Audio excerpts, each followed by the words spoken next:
This little video is about how evolutionists love to hide the truth from the world and how they do everything possible to discredit the truth of the Bible. You may have heard about, if you're not a Christian or a fundamentalist Christian, a creationist, you may not have, you may have heard, or may not have heard, about how giants once lived in this world and how they were wicked and where they came from and the terrible things they did to this world, and the effects are still being felt to this day.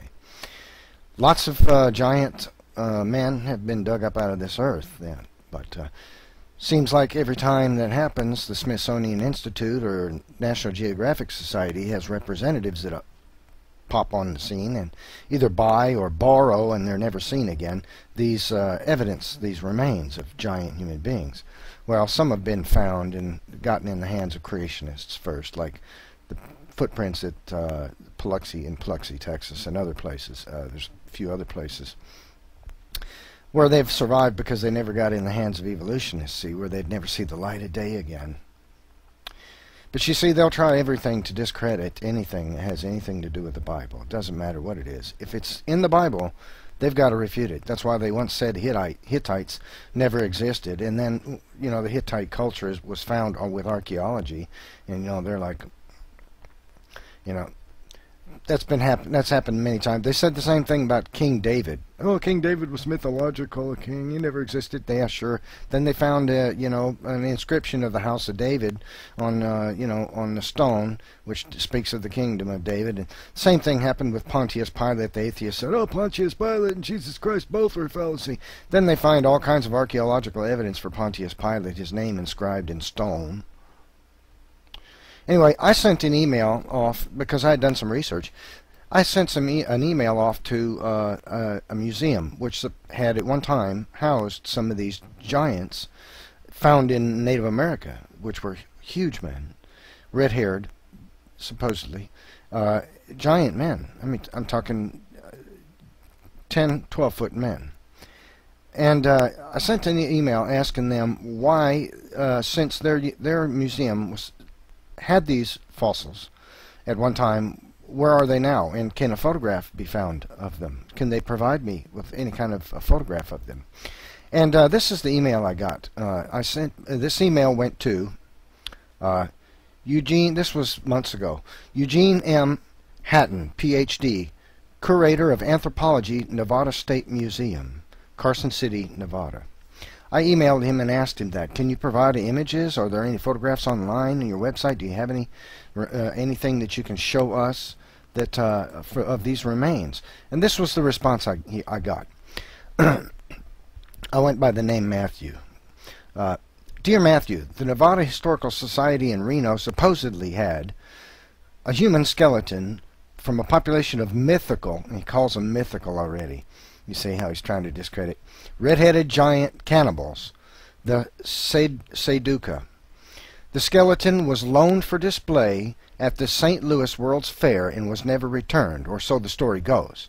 I don't know if any photographs or documentary evidence of this skeleton exists. It is an oral tradition. Now wait a minute. Wait a minute. Lots of holes here. The local Native American tribes have legends of giants on the fringes of their territories. The best known stories of those are the northern Paiutes. If anything related text from the Native American, I'm attaching related text from our Native American exhibit. We do not have, he didn't. We do not have human remains in our collections, but none of them are giants. We do have, but none are giants. There is both skeletal and archaeological evidence of another prehistoric culture occupying the same area prior to and contemporary with the northern Paiutes. These other people may have been the Seduca, although they were not giants. Sincerely, Gene Hackman. Okay.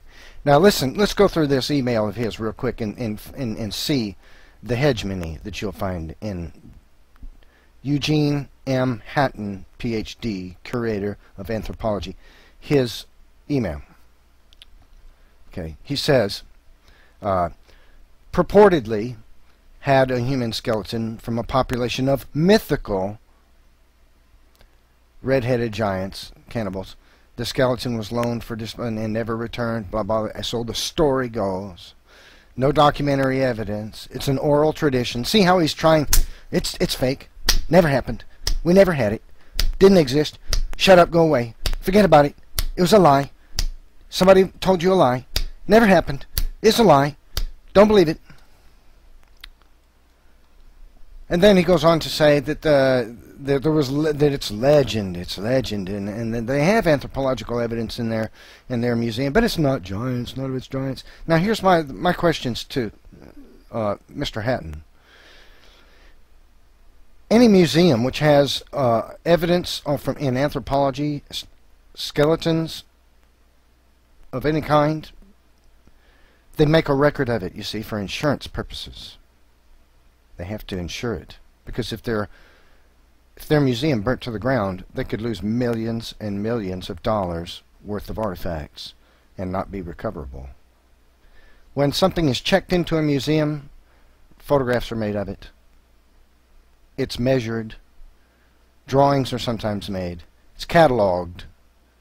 Records are made, physical, they're typed up, printed on cards, and they're put away in file cabinets. They have plenty of evidence that they have this artifact. They record this for insurance purposes, and so that they can easily find it if it's in a drawer in a cabinet somewhere. Okay. So he's claiming that they once had it, and now they don't even have a record of it. There's no paper trail. Loaned and never returned. Who is it loaned to? Hey, I'll bet you anything. That part's probably true. And you know who it was loaned to? It was probably loaned to the Smithsonian Institute or the National Geographic Society, and they never returned it. But now he says they don't have any record of it. Yeah, we once had it, but we don't have any record of it. This is the kind of hegemony that you'll hear from every evolutionist scientist in the world. Oh, it never existed. Well, we don't know. Oh yeah, I see the paperwork for that one, but you know that never existed. So it was a mistake, clerical mistake. Or in this case, there is no paper trail. See, as if a museum is going to accept anthropological evidence of anything, a mouse, and not photograph it, not catalog it, not measure it, and not put it away for safekeeping. No paper trail, right? No records. So we don't keep records of nothing we got. Why would we keep records and paperwork on anything? We just throw it all in a box and forget about it. This is the kind of hegemony that has people brainwashed around the world into believing in evolution. Because if they can get their hands on it, every evolutionist scientist in the world will bury, hide for good, burn, destroy, bake, cook, throw away, toss, shoot to the moon, whatever evidence that supports anything in the Bible that they can. It will disappear forever. Evolution is lies, made knowingly in many cases. If you believe what you're told about evolution, you're believing people who package lies and disseminate them as the truth, and who work as hard as they possibly can, whittle their little fingers to the bone, to try to discredit anything that is mentioned in the Bible. Anything. This has happened to many human fossils of giant men found in North America. There have been, at least from my research, one of a great Christian lady here on YouTube named Karen's Faith. Karen has done a lot of research in this area too, and has found that there are probably at least a dozen or 24 known fossil giants, giant men, at the minimum height, which is 8 feet, and some as high as 16 feet tall, have been recovered from North America alone. None of them are in existence to this day. All we have is accounts, a couple of photographs, newspaper clippings from the time when it was viewed by the public, but they are gone now. I'll bet you anything they're sitting in the basement of the Smithsonian Institute right now, if they haven't been put in a crematorium already. If you believe in evolution, you're doing it because you like the lies.